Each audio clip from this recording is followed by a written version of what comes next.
இந்த ஃப்ராகில் வந்து shoulder to hip வந்து ரொம்ப கீழே இறக்கி இருந்தால் பார்க்க லுக் நல்லா இருக்காது, கரெக்டாக இருந்தால் தான் நல்லாயிருக்கும். அதனால் 8 இன்ச் வச்சுருக்கேன். அதே இது கீழே 8, 16 வந்து மார்க் பண்ணுறேன். மடித்து போட்டு நம்ம கட் பண்ண போகிறோம்.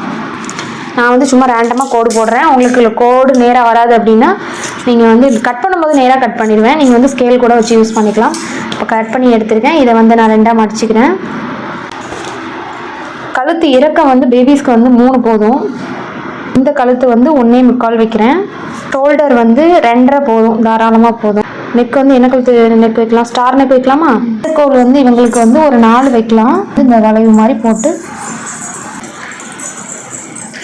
அது மாதிரி இங்கேயும் வந்து கிராஸாக கொண்டு போகணும்.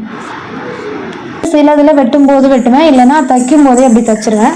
இப்படி ஃபஸ்ட்டே நம்ம கிராஸ், அதில் வந்து இந்த கிராஸ் வந்து ரொம்ப முக்கியம். இல்லைன்னா இந்த தையல் வந்து இப்படி இறங்கி 2 சைடும் கீழே இறங்கி வந்துடும். தெரியல.